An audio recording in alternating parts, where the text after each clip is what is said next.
Iba na ang sikat. Kim Chiu at Paolo Avellino, mismong Amazon Prime na ang nagre-request.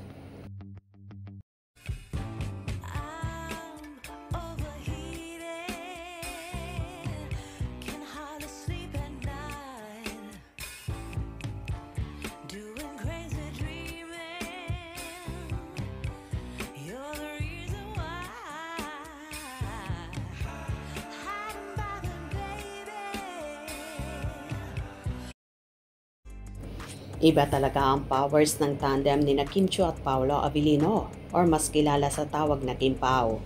Biruin mo naman, kauumpisa pa lang ipalabas ng kanilang The Alibi series sa Prime Video Philippines. Heto nga at may nakaabang na ulit na gagawin ang magka-love team na Kim Pao. Halos wala nang ang pahinga ang dalawa sa dami ng trabaho at hectic ang schedule nila. Pareho andyan ang shows nila sa iba't ibang lugar at labas ng bansa. Andyan ang mga photoshoot at commercial. Si Kimi may It's Showtime at Asa pa. At iba pang ini-endorsong brand. Grabe talaga ang karisma ng dalawang ito nang napapabalita after ng The Alibi ay may gagawing movie ulit. Ang Kim Pao at may seri daw ulit. Nakita talaga ang pagiging in-demand at malakas ng Kim Pao, kaya naman pinag-aagawa ng mga directors, producers at sa mga collaboration. At in fairness puro international pa ang gustong makipag-collab sa Kim Pao at sa ABS-CBN. Laki kasi ng ipinapasok na pera ng Kim Pao sa pamunuan ng Kapamilya Network, kaya naman alagang-alaga sila ng nasabing network. At masasabi ngang sila ang isa sa apple of the eye ng studio. Samot-sari nga ang naging reaction dito ng Kim Pao fanay kung yung iba nag-a-audition para makuha ang lead role. Yung Kim Pao nire-request ng Amazon Prime. Kasi nga yung Lin lang nalaman na nila kung gaano kalakas. It's show business, paano makabawi ang namuhunan kung hindi tangkilikin. May wide fan base ang Kim Pao. So, are you doing business na losing? Tapos may magagalit kay Kim kasi bakit daw marami siyang project. Alangan namang mga project yung nagagalit kay Kim kung mag-flop. Baka to, mas malakas pa. Lalo pang lumakas super. Down to earth kasi. Yung dalawa kaya pinagpala ng husto.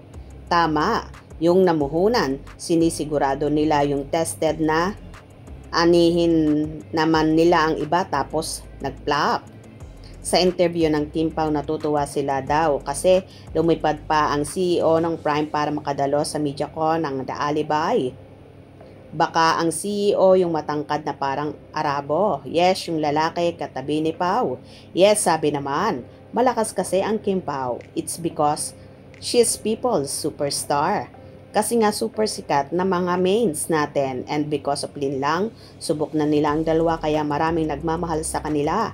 The Alibi on Prime Video Philippines ngayong gabi na. Please watch for it. Ganon kalakas si Kim at Pao. Malakas po kasi ang Kim Pao at natural lang sila.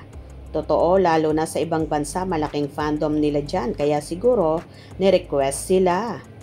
Kim Pao deserves naman to be the lead roles because not only sikat sila but because they both best actors, and it's proven naman.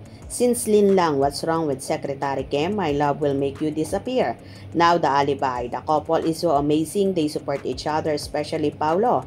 How he taught some scenes na medyo nahirapan si Kim aside from their directors. Andyan si Pao. For Kim, hands-on siya, whatever Kim's needs, sa coffee, water, food.